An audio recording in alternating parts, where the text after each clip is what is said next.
Coucou tout le monde, bienvenue dans cette guidance pour les énergies générales de la semaine du 9 au 13 juillet.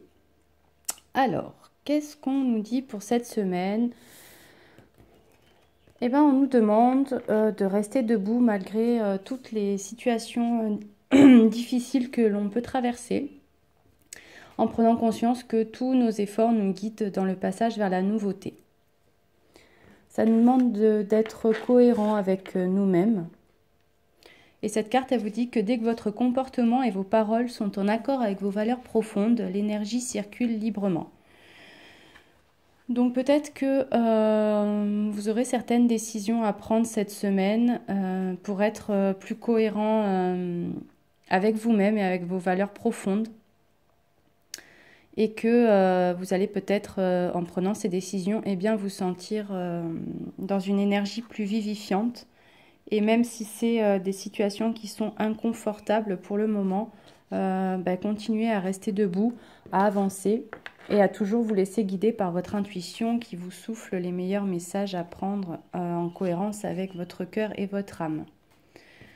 Peut-être que certains ont besoin de prendre de la distance cette semaine et de se donner du temps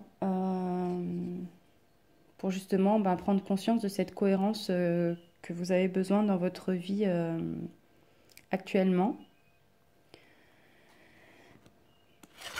Et pour ceux qui auraient déjà pris ces décisions, on a la carte du boomerang. Donc tout ce que vous avez semé de positif, de décisions avec votre cœur, et forcément vous allez en recevoir les effets bénéfiques certainement sur vous. Et sur votre vie, puisque en étant en accord avec vos valeurs profondes et votre cœur, bien sûr que vous vous sentirez mieux dans votre vie. Pour certains, ça peut être aussi le retour d'une personne. On a la carte aussi de l'amour, donc peut-être un retour au niveau sentimental. Et peut-être que ce retour justement d'amour, ça va provoquer aussi des jalousies.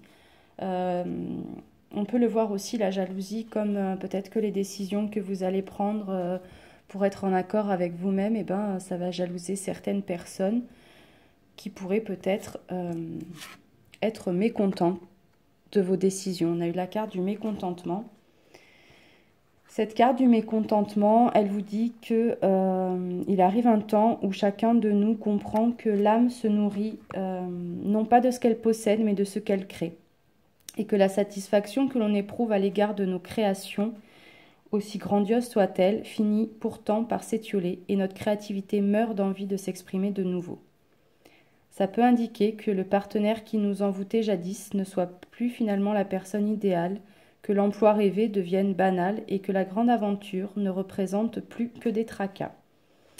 Il faut bien sûr continuer d'apprécier ce que nous avons dans le moment présent, mais en tant que dépositaire d'un pouvoir de création, nous devons respecter notre nature qui est de créer. Donc là, pareil, ça vous demande, évidemment, ça fait quoi avec la carte, d'être cohérent avec vous-même et bien sûr de suivre votre intuition. Sans cela, nous ne connaîtrons jamais le parfait contentement, du moins pas avant longtemps. Ça vous rappelle que vos muses, elles sont près de vous et elles vous invitent à accepter votre insatisfaction sur le plan de la créativité et à vous lancer dans de nouveaux projets. Le message en fait de vos muses dans cette carte, ça serait de vous dire, voyez votre frustration comme un désir d'apprendre de nouvelles choses, d'élargir vos horizons et ainsi que d'oser et de créer davantage. Donc bien sûr, ça va vous demander de prendre des décisions et d'arrêter d'être en mode survie, mais plutôt de vivre votre vie telle que vous la voyez et en accord avec vos valeurs profondes. Et là, c'est vraiment des messages de vos guides guérisseurs.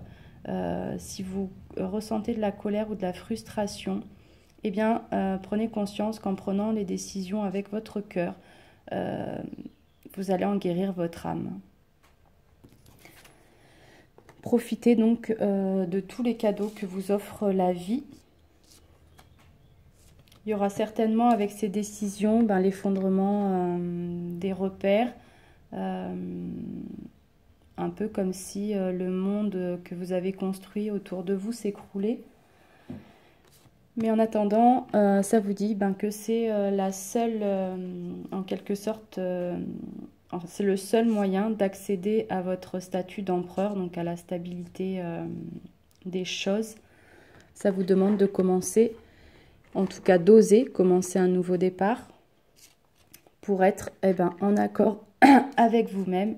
Et vous avez la plus belle carte du tarot qui est sortie, qui est l'épanouissement total.